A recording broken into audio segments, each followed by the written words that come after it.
Emily sneered at me after I announced my resignation, and I responded by maintaining a silent, steady gaze.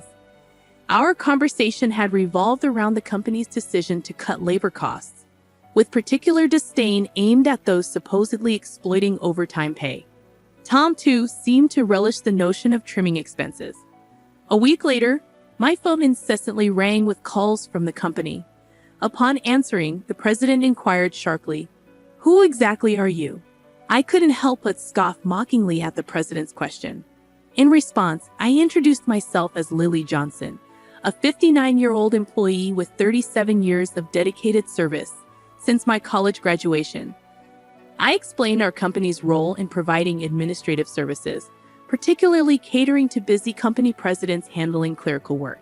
Specializing in tax-related matters, I proudly managed 45 clients, a responsibility that had grown overwhelming despite the assistance of a part-timer. Despite the challenges, I couldn't show any sign of weakness. Our clients were long-standing relationships, and their adversities fueled my determination. Today, as I sat in front of my computer, the relentless harassment from Tom and Emily weighed heavily on my mind. Tom, 7 years my junior and now the head of the tax department, had drastically changed his demeanor 3 months ago upon promotion. His once polite tone was replaced with condescension and complaints, making every interaction a struggle. Even when I countered, he remained unfazed, instructing me to consult a manual for guidance and warning against unnecessary actions. Emily, Tom's assistant, joined in the harassment, criticizing my efficiency and mocking my rank and file status. Despite being the first to decline a promotion to department head, a fact unknown to Tom and Emily, I committed to completing my regular duties. Their harassment persisted, with Tom accusing me of increasing overtime, branding it a waste. Emily echoed his sentiment, sighing as she claimed my constant overtime was dragging down the entire tax department's performance. The recent cause of my overtime was Tom unexpectedly leaving a month's worth of client files on my desk to be filed by the end of the month after work. My face drained of color as I glanced at the files before me. "Wait, these all have deadlines this month, right?" I uttered in confusion. However, before I could grasp the gravity of the situation, Tom was already packing up his desk, completely uninterested in addressing my concerns. "I'm heading out. Take care with that," he casually remarked as he swiftly left the office, leaving me with a pile of urgent tasks. Emily followed suit, adding insult to injury with a mocking laugh. The incredulity of the situation weighed on me, and I sighed heavily as I opened the client files scattered on my desk. To my dismay, some of the files were originally Emily's responsibility. The realization deepened my sigh. I understood why Tom had been subjecting me to relentless harassment. They wanted me to retire quickly. My extensive experience and deeper knowledge in taxation made me a preferred resource for other members of the tax department over Tom. Tom's unapproachable demeanor and unattractive appearance made everyone, except Emily, avoid him. It seemed Emily's proximity to him was strategic, driven by Tom's preference for younger female employees. The shallow nature of their thinking sent a chill down my spine. Emily's harassment was not just a personal vendetta. She aimed to curry favor with Tom, the one evaluating the tax department's performance. Despite these challenges, I had to manage the declarations. Alongside preparing tax declarations for my assigned companies, it seemed today's workload was far from over. However, claiming overtime would only invite complaints from Tom and Emily, leaving me resigned to the prospect of unpaid extra hours. Then, unexpectedly, I received a summons to the president's office. Our company had recently undergone a change in leadership due to the former president's sudden illness. The new president, the former president's son, wasn't fully acquainted with our company. As I entered the office, I noticed Tom and Emily with unpleasant smirks on their faces. In a tense atmosphere, the president dropped a bombshell. "Lily, we'll need you to resign by the end of this month." My mind spun as I asked for clarification. Tom and Emily had apparently accused me of overbilling for overtime, citing that while others had around 15 hours, I had exceeded 80 hours. The president, oblivious to the true circumstances, seemed impressed with Tom and Emily's zero overtime. The reality of the situation hit me. The inflated overtime was a result of doing Tom and Emily's work. However, revealing Tom's instructions would risk portraying it as my own inability to manage time effectively. I presented the facts, asserting that I hadn't overbilled for overtime but struggled to finish my workload within regular hours. The president sighed deeply, expressing doubt but acknowledging the lack of evidence to pursue the matter further. Nevertheless, he insisted that they couldn't retain someone working at such a slow pace. Resigned to the situation, the president suggested my resignation, and it seemed his mind was made up. Told to leave the company I had devoted 37 years to, I felt a weariness settle in. Despite my dedication, the additional workload from Tom and Emily went unappreciated. I agreed to resign at the end of the month, acknowledging that I had already communicated my decision to the president. As I glanced at Tom and Emily, their vulgar smiles reflected satisfaction. Leaving the president's office, Emily taunted me with a sarcastic, "Thanks for quitting," her sneer cutting through. I responded with a silent stare, facing similar disdain from Tom, who shared his approval of cutting labor costs and labeled me as someone exploiting overtime pay. Observing their cheerful conversation, I pondered the handover process.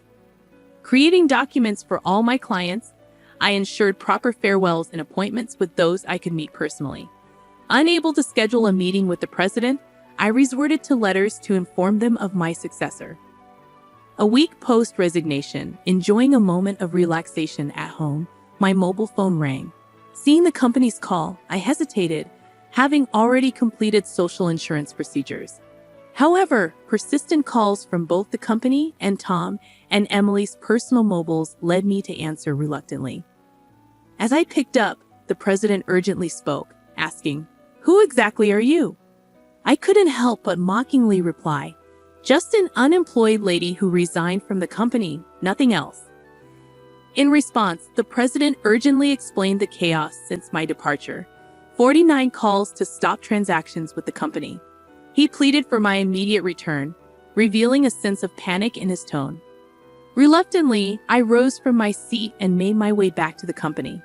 Upon my arrival, I found Tom and Emily waiting, their faces notably pallid and dark circles underlining their weary eyes. Surprised by their drastic change in appearance, I inquired about what was happening. Tom glared at me and revealed, "Since you left, we've been bombarded with calls to stop transactions, not just from your clients but also from prospective companies we were planning to introduce." "What did you do?" Emily echoed the suspicion, expressing disillusionment at the thought of me resorting to underhanded tactics.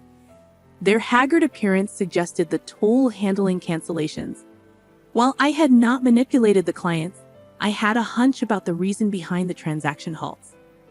Considering the inevitability of cancellations, I mumbled my thoughts aloud. Tom, however, accused me outright, insisting I had orchestrated something. He demanded I go to the president's office immediately, forcefully escorting me there.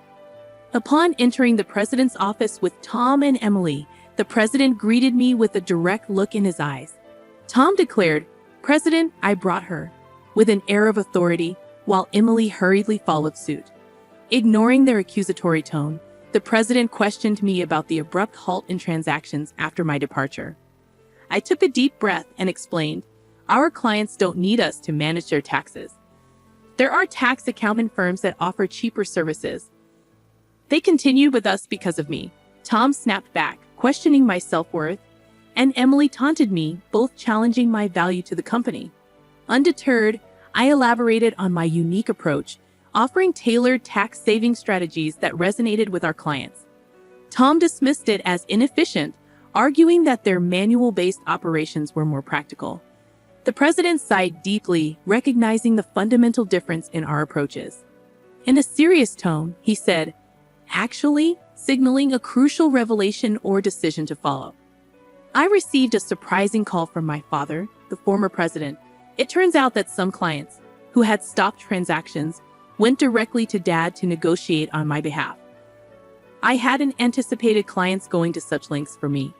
Dad emphasized that the tax department thrived because of my contributions. Not only did I manage my clients efficiently, but I also supported my colleagues' clients, possessing knowledge that even Tom couldn't match. Dad disclosed that if I hadn't declined the promotion, I would have held a higher position than a department head by now. The current president expressed regret with a pained expression. Emily appeared shocked, probably grappling with the idea that I could have been her superior. The president apologized for making me resign initially and asked if I would consider revoking my resignation. According to Dad, I was indispensable to the company. While I appreciated the change in the president's perspective, I hesitated to accept. Tom interrupted our conversation, visibly upset, and protested the president's decision, questioning why I was chosen over him. Emily echoed his sentiments, praising Tom's leadership and expressing disbelief at the preference for me. The president then sternly addressed them, revealing that since my resignation, numerous complaints had been received from the tax department, suggesting they had been shifting their workload onto others. Tom's face turned pale as the president exposed the fact that he had been pushing the preparation of client declaration forms onto subordinates, including Emily's work for multiple clients. The president pointed out the irony, considering Tom had accused me of being a salary thief. Observing Tom and Emily's pale expressions, the president continued by revealing an alleged leak about their romantic involvement. Tom struggled to defend himself, claiming he was merely mentoring Emily as her superior. However, the president produced receipts from the accounting department, indicating dining expenses filed by Tom.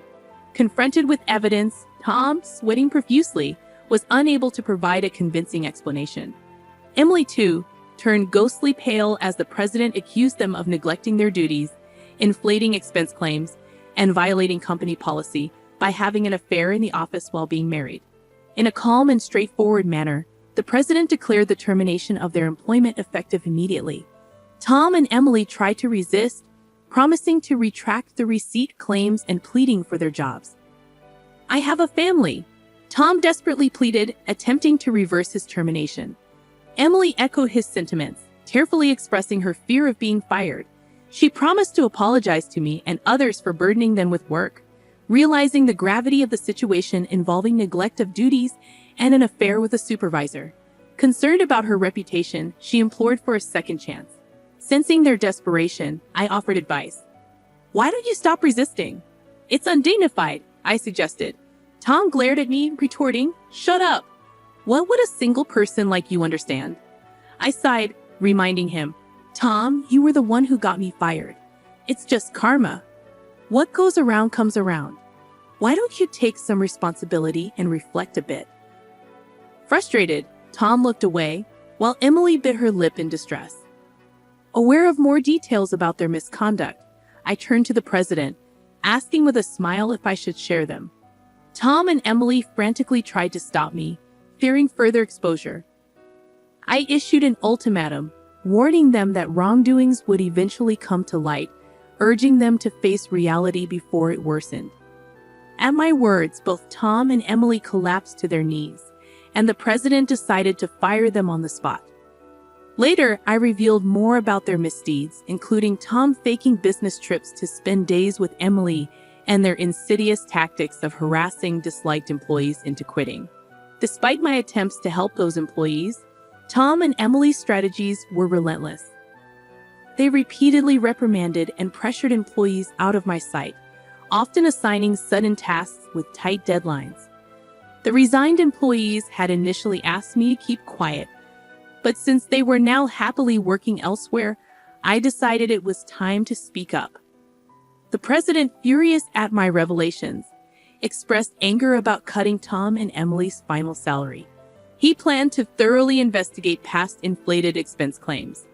Tom, with tears in his eyes, begged the president not to cut his salary, fearing the impact on his family. As the truth unraveled, Tom's affair with Emily came to light, leading to Tom's divorce.